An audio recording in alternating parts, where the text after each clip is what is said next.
Good morning, fathers of daughters, girl dads.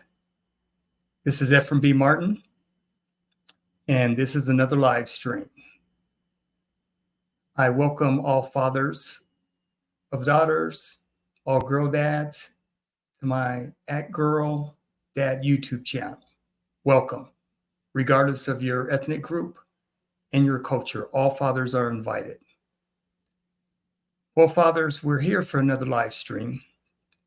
And today, what I would like to cover is what I'm calling my sacrifice. And the reason I'm calling it my sacrifice is I would like to have a discussion regarding fathers of daughters, girl dads, our sacrifices that we make for our daughters, for our children. Okay. I'm the father. I'm a girl dad of 4 adult daughters, 35, 29, 26, and 23. They are all adult women. They're all amazing women. And I've been through every stage of development with them. So the purpose of my channel is to be able to reach out to all fathers of daughters, girl dads, and, build a relationship with fathers and share information with fathers. I consider myself an informational provider. So I'm very excited about being able to work with all fathers and share the information that I have. I've written a book called Daddy's Girls. It's available at Amazon.com. And what I talk about is, pretty much, I believe I have the blueprint for what it takes to build long-term sustainable relationships with our baby girls. So that's what my YouTube channel is all about. I will be live streaming once a week. And like I said, welcome to 2024 @Girl Dad YouTube channel. So fathers, when we talk about our sacrifice, there's a lot of things that we have to do in order to make sure that our daughters are always feeling protected and safe. And just making sure that we, as the fathers, are doing everything that we can to build those long-term sustainable relationships with our daughters. What I want to do is my first 19 live stream videos that I have for 2023, I used a lot of research and a lot of studies. And I'm still going to be using a lot of research and studies in 2024, but I'm going to do it more on a visual than actually using studies. So for those fathers that have not had the opportunity to look at any of my first 19 live streams, feel free to look at those first 19 videos. And that will give you a better understanding of who I am, what I do, and why I'm doing what I'm doing. I'm 58 years of age. I worked in the criminal justice system for 20 years. I've been a certified paralegal since 1984, and I'm a former state of Colorado juvenile probation officer. And I also worked 10 years in K-12 education. I'm a former teacher, restorative justice coordinator, and dean of students. So I'm very, very familiar with the criminal justice system and K-12 education.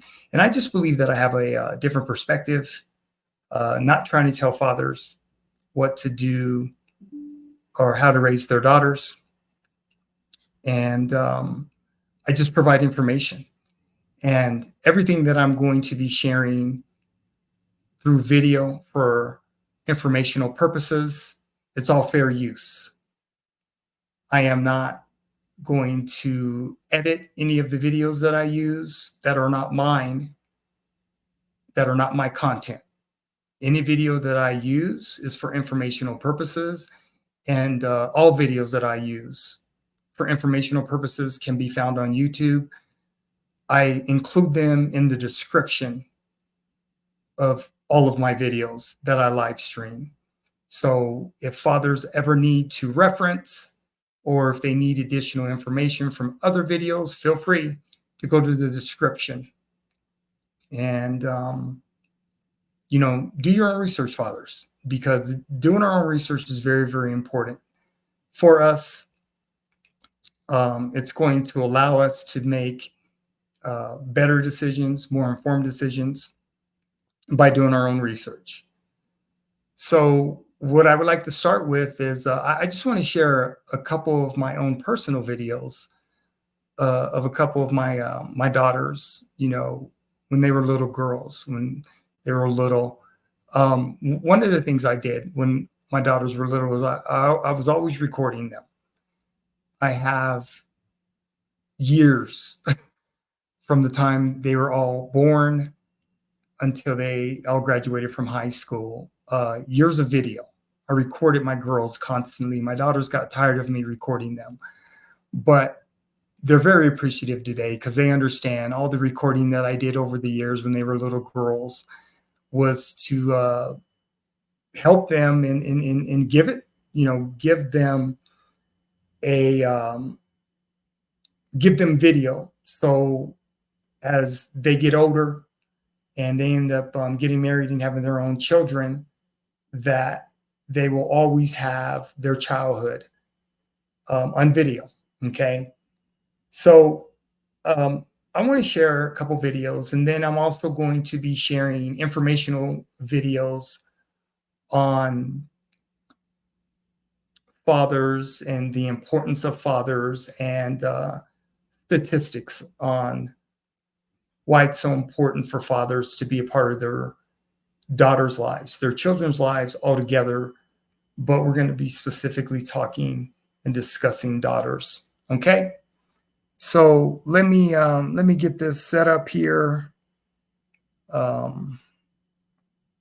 And I just want to share this first video clip I'm sharing with you is from my daughter Zuri. She's 26 years of age now. And this first clip I'm going to share with you is my daughter Zuri, her first birthday in 1998. She was born in 1997. And this is her first birthday in 1998. So I want to share this.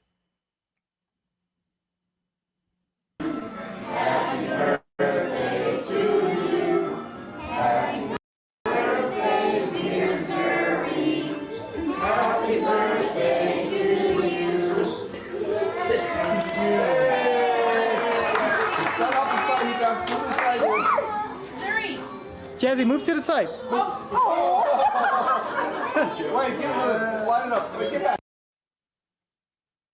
It's crazy when I I look at all of the videos that I recorded over the years, and just to see my daughters being adult women. That's the reason why I record it, because I get to go back in time and enjoy what it was for them to be little girls. So, I feel awesome about it. I feel good about it. And it's just real cool that they're, since they're all adult women now, that I could go back and, check them out when they were little girls, and,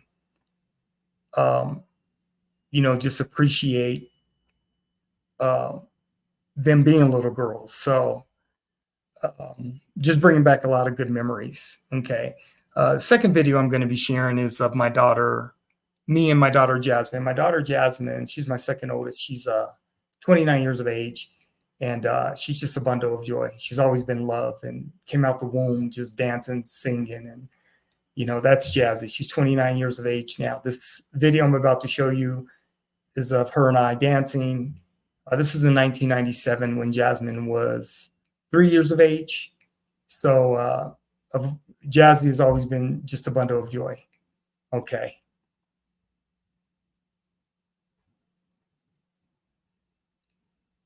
Let's see.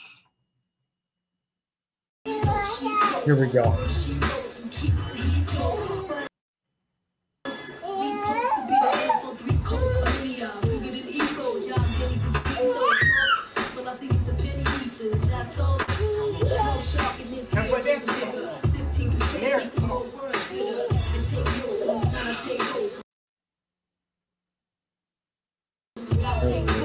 It's freezing. Sorry about that.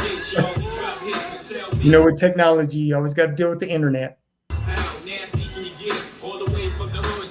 Let's hear it. Come on.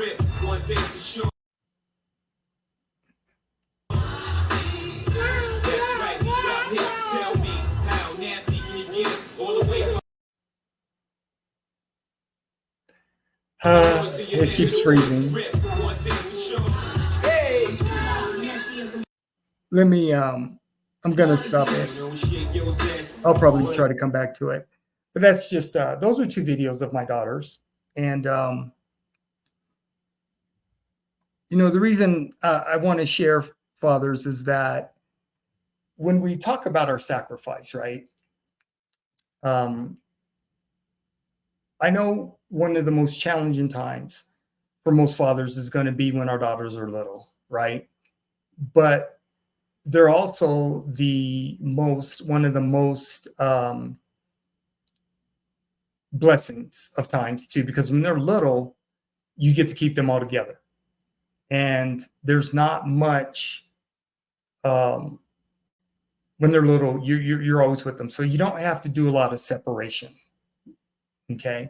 Because you're always going to be with them. And when I think about the sacrifices that we as fathers have to make for our daughters when they're little, they are sacrifices that as we grow as fathers, as we become more knowledgeable as fathers, become more comfortable with being fathers, the sacrifices are, they're not necessarily going to be something we think about. We're automatically going to do them, right?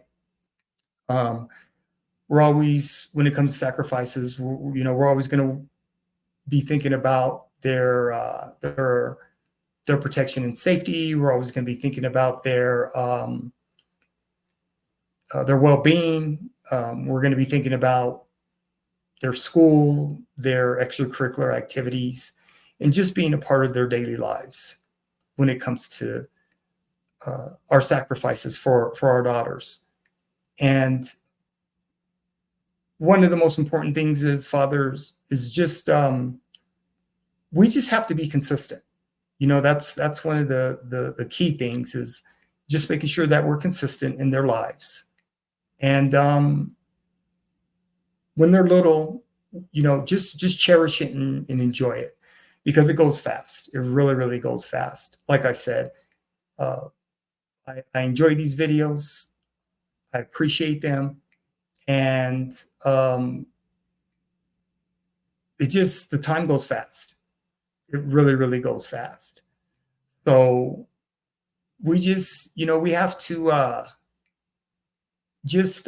we have to cherish, you know, and just as like I said, as we grow with our girls, we're going to get better with fatherhood. It's not going to be easy, but it's going to be very, very rewarding, fathers. Okay. One of the next videos I want to share, I'm going to be sharing a few videos with fathers of daughters, and, you know, just talking about the importance of being a father and why fathers are necessary in our little girls' lives. Okay.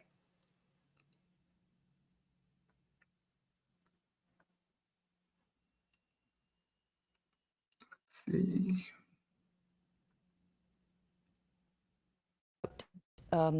The impact of fathers on kids, and it's different for boys and girls. Like, what does I mean, it's fashionable in some circles to say, well, fathers or mothers, they're interchangeable. Sure. But common sense and maybe the entire anthropological record suggests that the roles are different.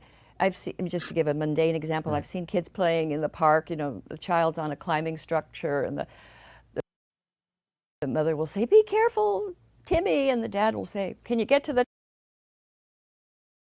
top?" You know, just that sort of thing. I think,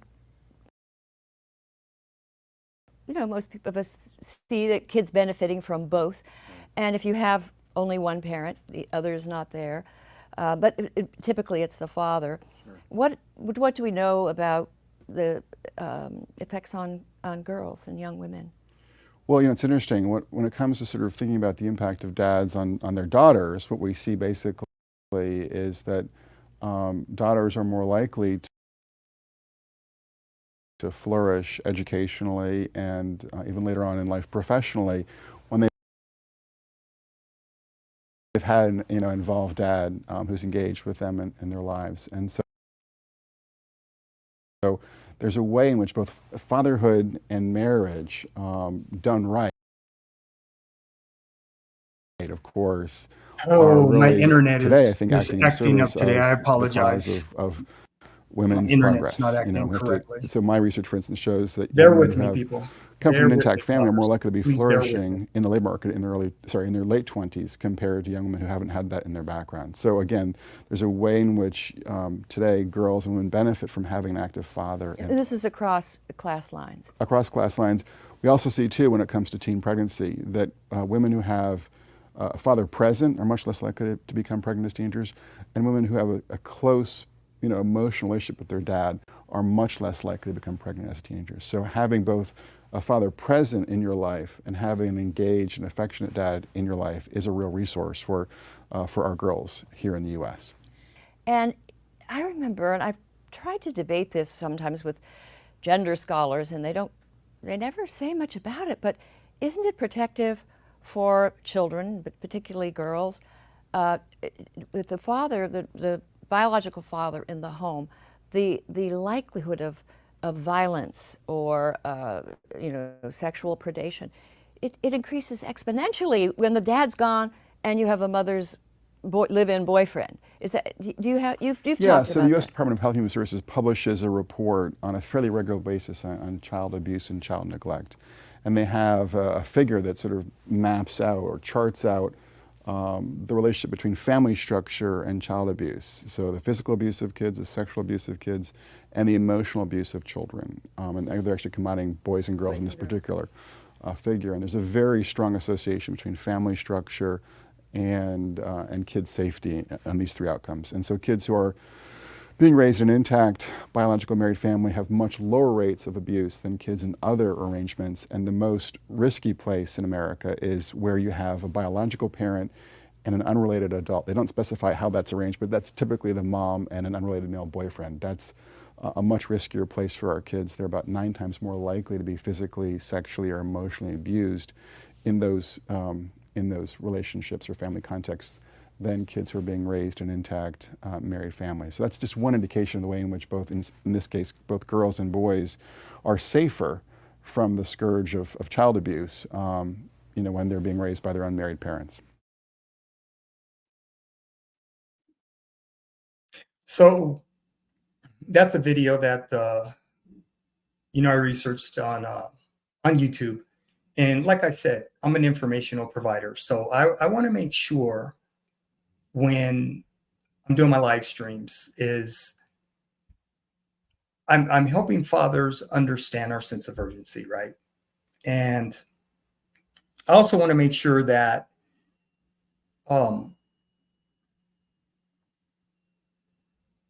we have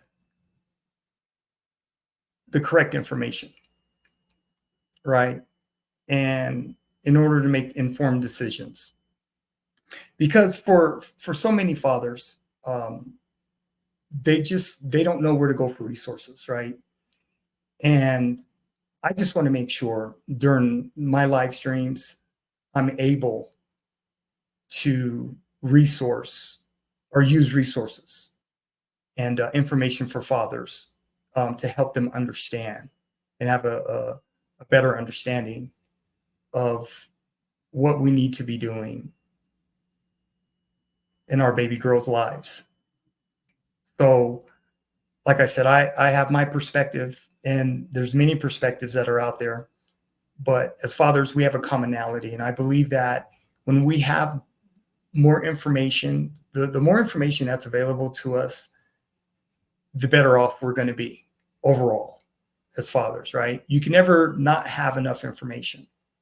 And I just believe that since we're visual human beings, through video, it will help us engage a little bit better. It help us possibly come up with different scenarios on how we want to look at things. Okay. So I really liked that video and that discussion that was taking place with that video, because for me, when I wrote my book, pretty much the videos that I'm going to be using validate everything that I have always felt and have done with my own daughters. So like I said, I'm an informational provider, and I just want to continue to share with fathers and help them become better. Okay. Have another video that I like to share. And let's see, here we go.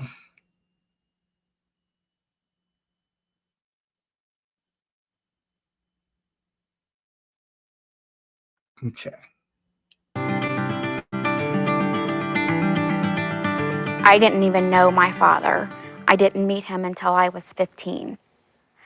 I wondered what was wrong with me. Why wasn't I good enough? Nobody ever told me that you deserve to have someone who loves you unconditionally. You deserve to have all of the things that your heart desires. I have to apologize. How do again. you- My internet, I'm not sure what's going on, but I apologize for my internet. Heal that little girl inside of you to make yourself feel valued and feel worthy? How do you fix her? Let me try to reload Wow. this, fathers. Is that your baby? Baby. This is a great video. Let me see. Let me try something here. Give me a second, fathers. Give me a second.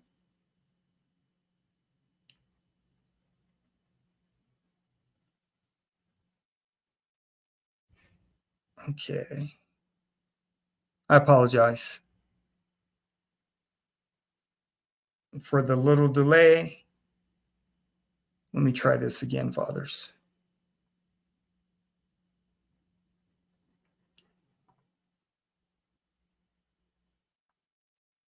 Okay, let me try this again. I didn't even know my father. I didn't meet him until I was 15. I wondered what was wrong with me. Why wasn't I good enough? Nobody ever told me that you deserve to have someone who loves you unconditionally. You deserve to have all of the things that your heart desires. How do you heal that little girl inside of you to make yourself feel valued and feel worthy? How do you fix her? Wow. Is that your baby? Baby. Did she have a dad? Was her dad in her life? Their dad, these are all three of my girls. Oh, lovely. And I stayed with their dad in a very toxic relationship for far too long because I did not want them to feel like I did growing up without a dad. That's one of the ways that our ache shows up, is that we sacrifice ourselves to try to prevent our children from experiencing what we experience, and in the meantime, in the process, sacrifice our children. Sacrifice our children. Do you get that's what you did? I get that. Yeah, yeah. How are the other ways the pain shows up? Well, of course, the promiscuity. That's huge. I mean, sleeping with frogs, fruit, anything.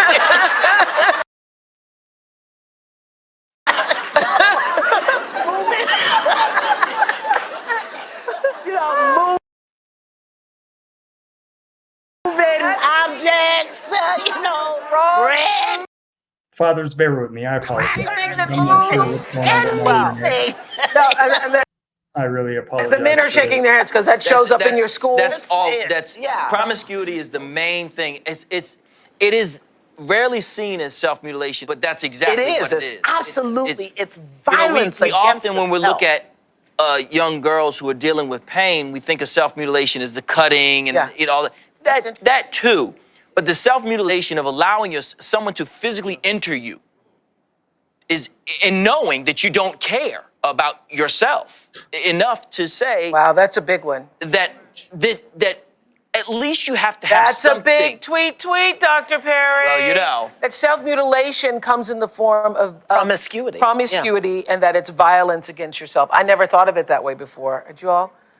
So, Well, y'all are smarter than I am. You know, the thing I never that thought of it. I never thought of it that way. shocks me with these young girls is that they're doing things, and when you ask them, they don't even necessarily like the guys that much. I'm like, why did you do that? You don't even like the guy. This is like not. Why did they say they're doing And you know what? They don't know. it's the whole. He was It's nice the to me. whole. He was nice to me. No. And I wish it was just it stopped in high school. No, it does not. It does not. But what a father or very important father figure does for the young ladies with whom I work is it sets the standards. That's right. Amen. Amen. Because Let's get an the- amen to standards. All right. Standards. But how many of And us that's live what's without lacking. them? That's how what's many lacking. of us have lived without them? Standards. Standards. Raise your hand. tell So what happens is if one of Jeff's students or one of my students comes to me with this little ugly boy, and she knows how I feel about him, she knows, because we've got that thing, she's got that relationship, and she knows that when she brings him to Mr. Canada, he's gonna look at her like she stinks. Yeah. But she Ugly brought boys him there need for that love, too. purpose. Ugly boys need love. He needs ugly in other ways. I know, in spirit. Yes, in other But ways. a person who presents himself in an ugly way, and I think you understand. Because what you all do, you set the standard that says you deserve better. Well, You deserve better, and I will not accept anything yeah. less from you because yeah. you know what happens? It's a funny dynamic that happens when you see that kid, his pants are hanging down, Yeah. and you not with my daughter looking, so a whole physical male yeah. thing happens. You suddenly are looking down at this boy, and this girl is looking like, oh, you not no man. That's the man over here because yeah. he is telling you no.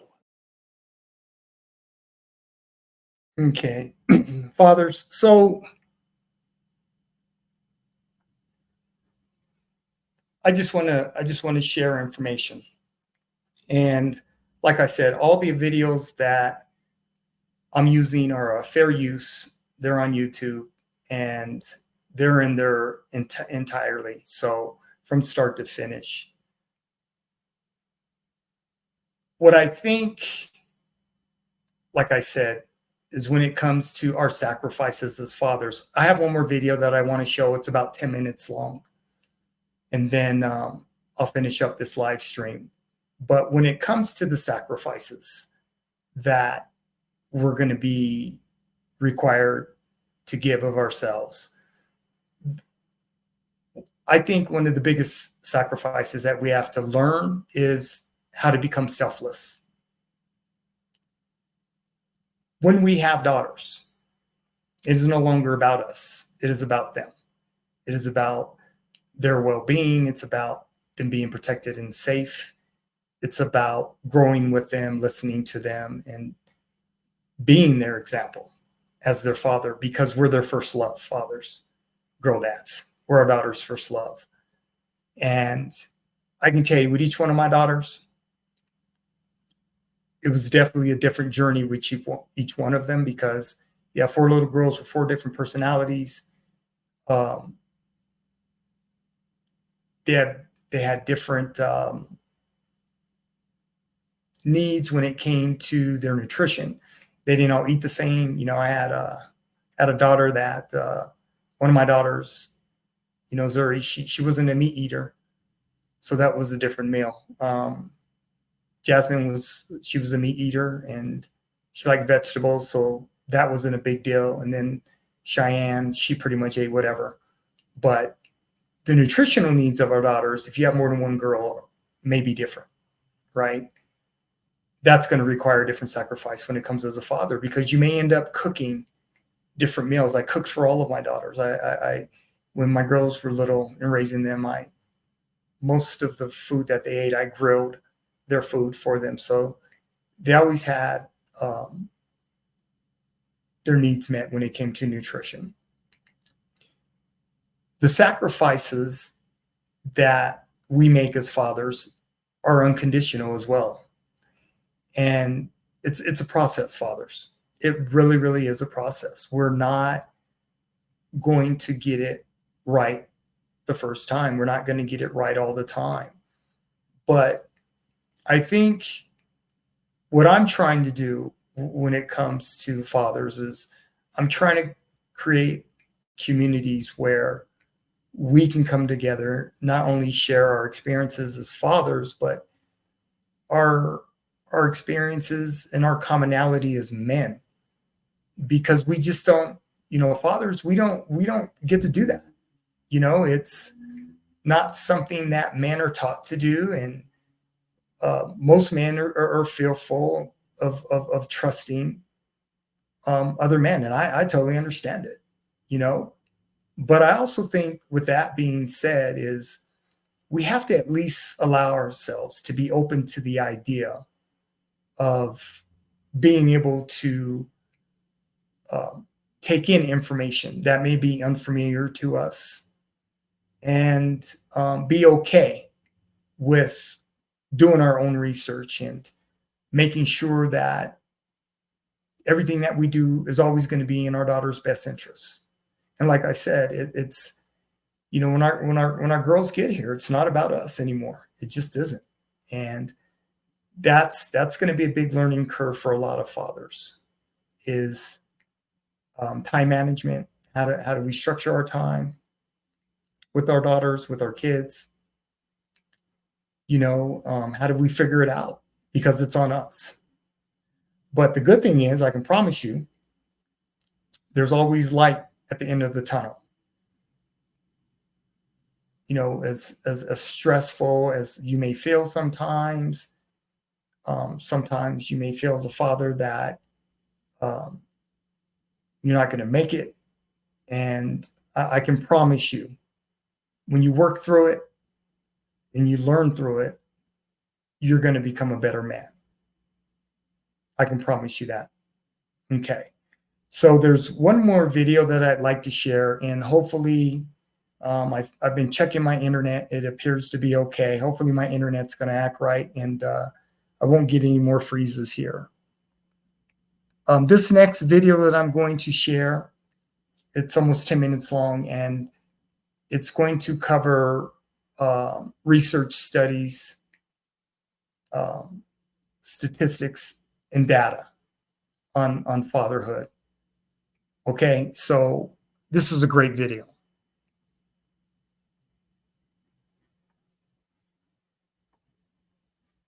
Disturbing stats I want to share with you about fatherless homes. And by the way, some of the stats, I've seen this before. I'm going to tell you, when you read some of these stats, you're going to sit there and say, that is insane. By the way, these stats are from 2021 of the impact a father makes in a child upbringing, both a girl and a boy. Like I said, disturbing, but you will be shell-shocked with the stats. If you get value from the video, give it a thumbs up and subscribe to the channel. Let me get right into it. The U.S. has the highest rate of children living in a single-parent household of any nation in the world. About 80% of single-parent homes are led by single mothers, at a rate of 23% of children living with one parent, and no other adult. The United States stands over 3 times the world average of 7% of children raised by one parent. For reference, the number stands at 3% in China, 4% in India. This is not an area we want to be competing with other countries, by the way. If there is a statistic to not be competing in, this is one of the statistics. China's at 3, India is at 4, the world's at 7. We're at 23% in America. Zero bragging rights. This is the stat everybody wants to hide. And this is the stats where the side effects of this, we ain't gonna see for 2 decades or 3 decades or longer. Takes a while to see the side effects. Let me continue. Even for children with a father present in the home, the average school-age boy only spends about 30 minutes per week with one-on-one conversations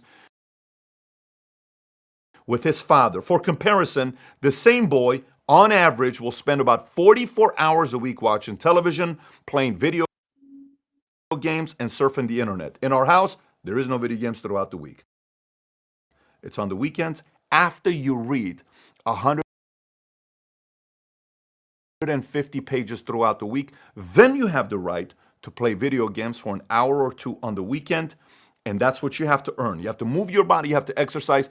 There's certain things you need to do to get to that point. That's our household, but the stat tells you 44 hours a week of watching TV, playing video games, and surfing the internet. Let me continue. 90% of all homeless and runaway children, 63% of teen suicides, 85% of children and teens with behavior disorders come from fatherless homes. Let me read that stat to you one more time. 90% of all homeless and runaway children, 63% of all teen suicide, 85% of children and teens with behavioral disorder come from fatherless homes. That is a very, very big number. Next, fatherlessness likewise has a direct link to teen pregnancy and sexual activity. Roughly 70% of teenage pregnancies come from women raised in a fatherless home. 70% of teenage pregnancies comes from fatherless homes. 70%. That's a big number. And these same women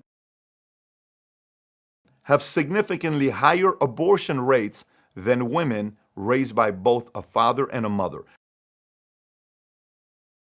On the whole, fatherless kids are 20 times more likely to be incarcerated and 11 times more likely to exhibit violent behavior than children from 2-parent household. 20 times more, okay? 20 times more. If a man and a wife raise a child, they're less likely to end up in jail, but they have the same chances as children raised by just their father. You may already be blown away by the stats before. So maybe come back and let me read this to you and brace for impact if you missed it. Let me read it one more time. Listen. Just stay with me. Don't get distracted. Stay with me. Listen. If a man and a wife raise a child, they're less likely to end up in jail, but they have the same chance as children raised by just their fathers. The husband and wife raise their kid. The chance of this kid going to jail is the same as just the father raising his kids. The problem is the single mother without a father in the picture that can sit there and discipline the kids, give them hope, values, principles, all the other stuff. We play different roles. This is statistic. If somebody's watching and saying, oh my God, You're discounting women, you're discounting mothers. Go get upset at the stats, not at me. This is stats. You can't get upset at 3 times 3 is 9. That's stats. I'm giving you stats that's being given to us by the government because they have access to these stats. This is disturbing. Let me continue. Girls with no fathers have lower self-esteem. We can lower crime, lower mental issues, help the economy, lower suicide rates, and decrease homelessness by bringing back the family nucleus. There are things that my wife can do as a mother that I can't do. There's things she can bring that I can't bring. But there are things I can do that she can't do. So now you may say, well, Pat, I agree. I do agree. We can lower this. But then how come it's not happening? And here's the other question. Who's to blame? Who do we blame with this? Now, you may be listening to this saying, well, it's got to be the husband and wife's fault. It's got to be the man and the woman's fault. Fine. How come it's not the same ratios around the world? Why is U.S. fatherlessness at 23%? Everywhere else is 7% average. So is it really the mom and dad? So how about the mom and dad in India? How about the mom and dad in China? How about the mom and dad in Germany? How about the mom and dad in Brazil? How about the mom and dad in other places? Why are we at 23%? How did this happen? Was it like this before? Is it an evolution? Is it mainstream media? Is it Hollywood? Is it the fact that parents are afraid of parenting because everybody is so much involved? You can't do that to your kid. You can't do this to your kid. You can't discipline your kid like that. Whose fault is it? It's someone's fault.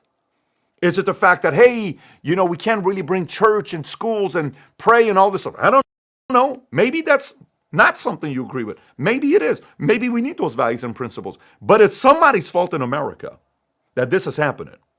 This is purely a systemic issue that we're having. This cannot be like no, it's really the community, it's the parents, it's the culture, it's all this other stuff. No, standards are standards. We're sitting there not educating. It's not a big deal. Go ahead and do that. It's not a big deal. Go ahead and do that. It's not a big deal. Go ahead and do that. No. Standards have dropped, and the numbers are showing. If we judged a country based on how many kids are being raised by fatherless homes that's producing crimes at the levels that we're getting, sex during teenage pregnancy, abortion, suicide, incarceration, maybe we ought to look at this. Maybe this is very important. Maybe our educational system sucks. Maybe. Kids spend more time around teachers than they do around their parents. Maybe. Who do we blame? The responsibility has to lie on the nation. Maybe we're either too much involved or we're not selling. Take your time to get married. Take your time before you have sex with someone. Take your time before you get pregnant. Take your time before you have a baby. Protect yourself. Stay home. Do not just go out there and have unprotected sex. Maybe we're not talking about this kind of stuff. Maybe we are, maybe we're not. The stat says we're not selling it in the right way, and we're paying a price for it. If you're in a community that crime is high, hello, you're feeling it. That's the stats.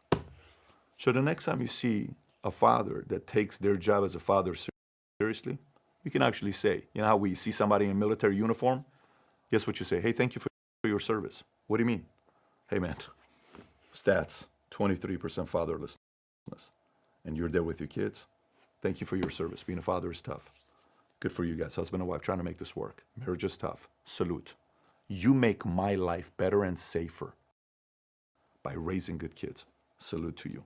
Maybe we ought to give those awards. Maybe we need to kind of recognize Father of the Year award, a bigger deal. Man, if I ran a state or a country, we would be recognizing certain behavior and turning great fathers and mothers into heroes. Because God knows their job is hard, very hard. Not, making their job harder, not recognizing the guys that are doing a good job, just kind of winging it, which is the way we're doing it right now. Stats don't favor us. We got some work to do. This is an area, I will very comfortably say America's got a lot of work to do. We've stepped away from values and principles, and we're kind of winging it. Anyways, no one masters parenting, and none of us know if we're going to be great parents or not for about 40 years until our kids are 40 years old.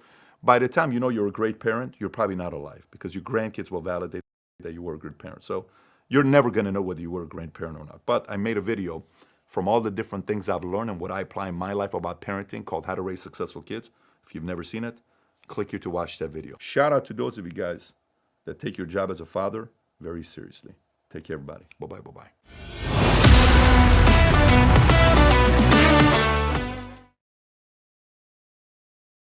Okay, fathers, thank you for being patient with me. Internet issues. I'll make sure that won't happen again. But thank you for being patient with me. So yeah, fathers, that's pretty much it for the live stream today. Like I said, I appreciate you being available. I appreciate you supporting me in my YouTube channel. It's specifically for fathers of daughters, girl dads, and I'm very excited about it. And like I said, I know a lot, and I work with a lot of fathers, and you know, I just I want all fathers. I want all fathers to have great relationships with their children. That's what I want to see happen. So thank you for tuning in. Please subscribe. Please follow. Please like the videos. Please share my videos with whomever. And as we continue to move forward and build capacity, fathers, I just want to thank you, okay? So I will see you next week for another live stream. And we're going to continue to grind, and we're going to continue to get better, fathers. All right? This is Ephraim B. Martin at Girl Dad YouTube channel. I'm out. Peace.